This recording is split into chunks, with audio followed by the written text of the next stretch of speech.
and Connecticut.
My sin was heavy, but chains break at the weight of your glory. I needed shelter, I was an orphan. Now you call me citizen of heaven. When I was broken, you were my healing. Now your love is here and I'm breathing. I have a future, my eyes are open. 'Cause when you call my name,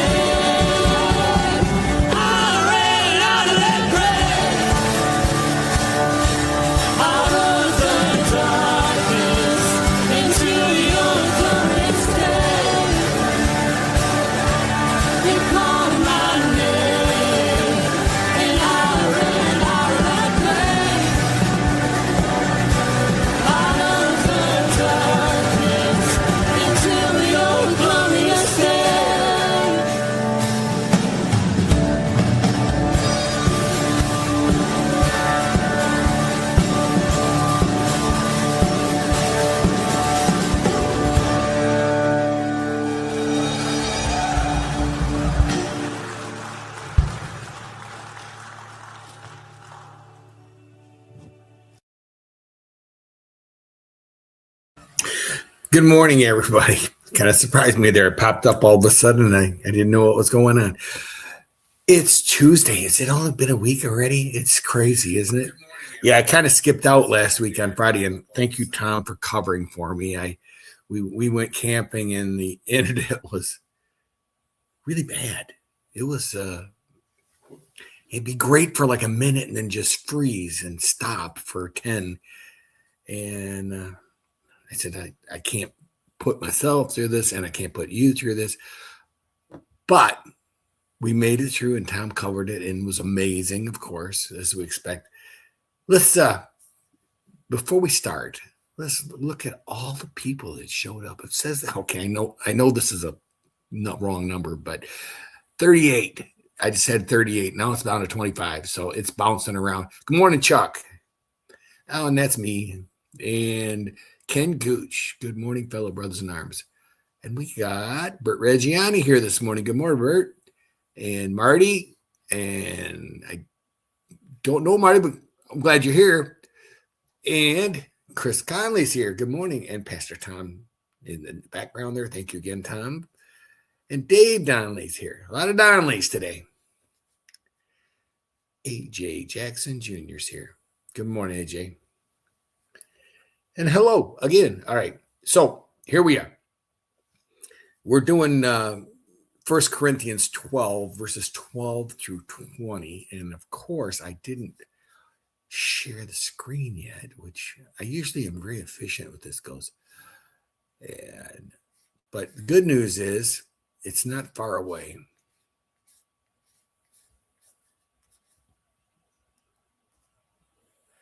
All right. Okay. So now let me add it to the stage.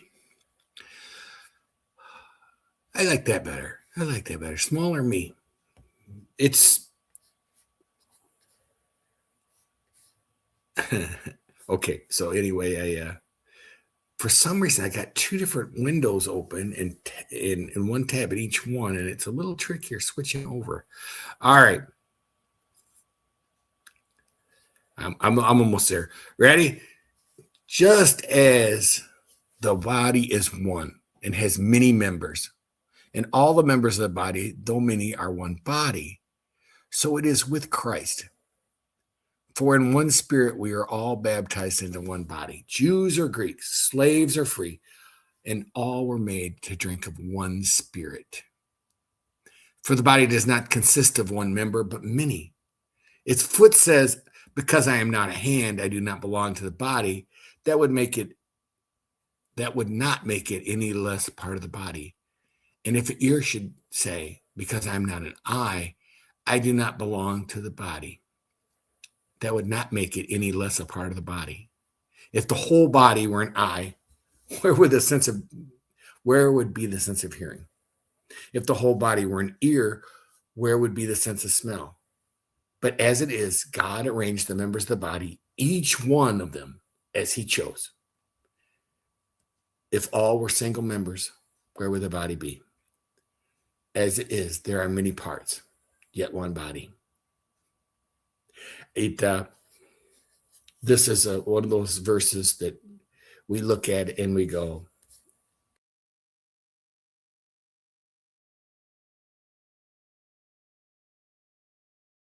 I cut myself out of the picture.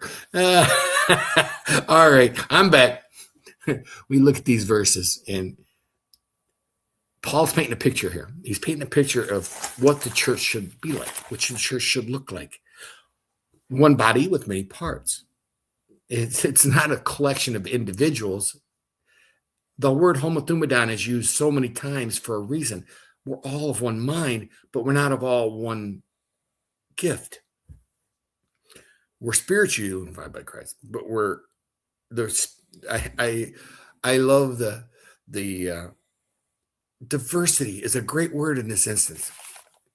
The fact that we have people that preach amazing and sing amazing and play amazing, and do we forget? And I think this is one of my favorite sections of scripture. This is one of my favorite parts of ministry, is the fact that we've got so many people. If you look at Sunday morning as this gigantic cog, do we give the same recognition to the guy that gets in there early on Sunday morning? Yes, there's a guy that comes in early every Sunday morning to make sure coffee is made. Do we think about the handful of women that run the prayer chain, that whenever somebody needs prayer, no matter what time of day, they're on the prayer chain praying?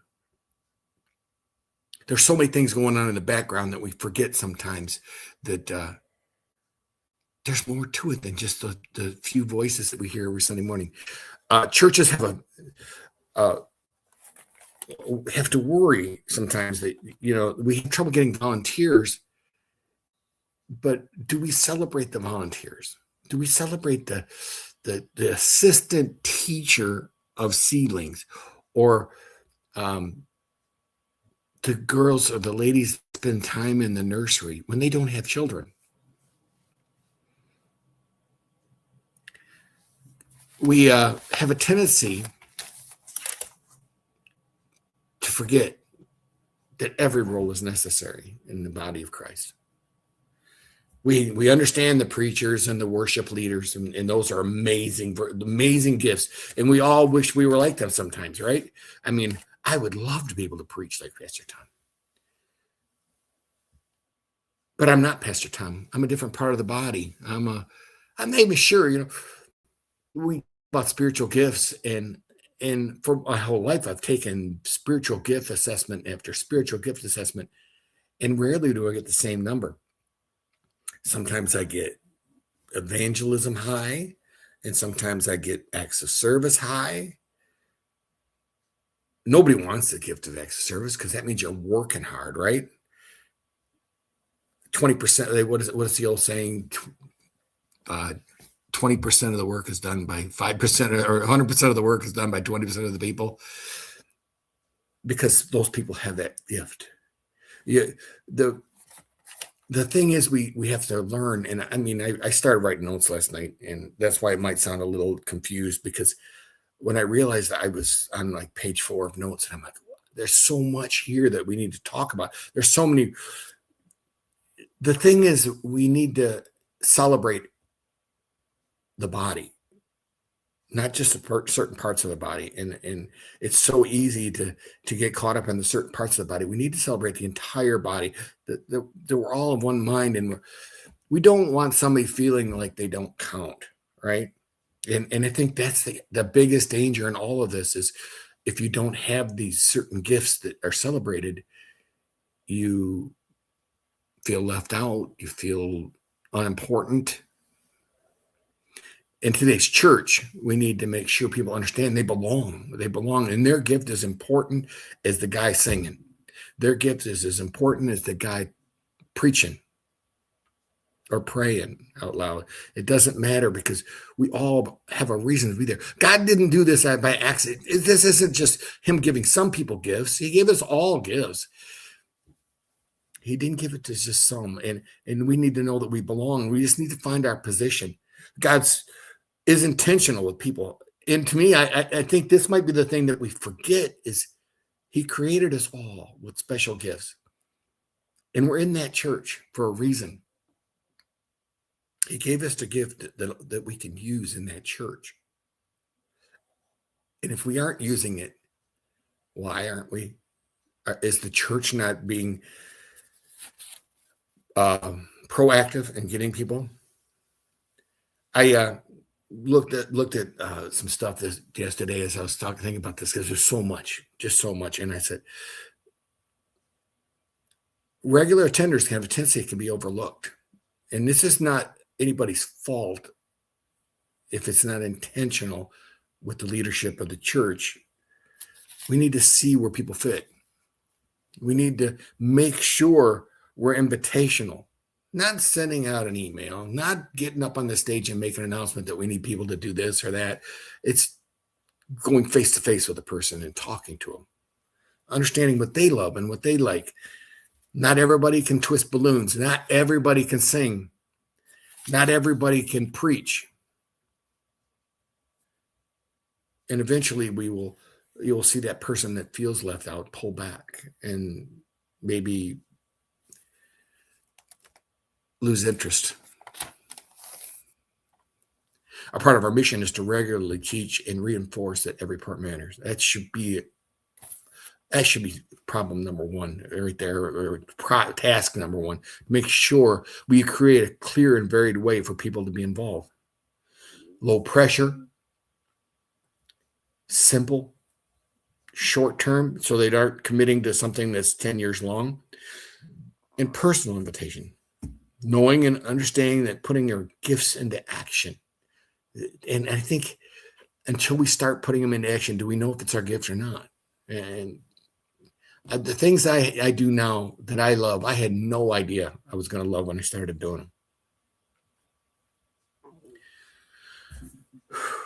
We can experiment with different roles. You can have mentors. We can even have conversations about strengths and, passions. That's getting to know each other, being one mind. And we need to fight this comparison culture. Don't celebrate one body too much. And I mean, how many pastors have gone off the rail? Thank God ours hasn't. But how many have gone off the rail, these televangelists, because they're celebrated and lifted up above other men? Paul warns us about lifting preachers up, and Paul warns us about lifting people up that shouldn't be there. Christ is one that should be lifted up. One way we can do it is to make sure that the leaders are honest about their limitations. Don't allow people to downplay what they do. Man, when you hear the person say, well, I'm not really important, there's nothing I really do, that should be a red flag to all of us in church. That person is important. That person is probably more important than we know. We need to call out that insecurity. I mean, we need to not chastise the person, but to tell them they're wrong. Tell them, no, that's not who we are. We need to challenge pride too, the part where nobody can do this job but me. I'm so good at this job, and we should be looking for our next replacement. I mean, we should be looking for the next person that none of us live forever. Not in this kingdom. And so we should be looking for an opportunity to share what we love with somebody else. We need to create pathways to build up the body, build up the person that makes the coffee, the person that prays behind the scenes, the little things. We have a group of women that prepare the Lord's Supper every single week. I just think that we just wouldn't think that stuff happens organically sometimes. And then we need to celebrate every role. And I think that'd be the key, if anything, to take away today, is we just understand that we're not all the same. And God designed it that way. That's the thing. We got to learn that God didn't make us all the same for a reason.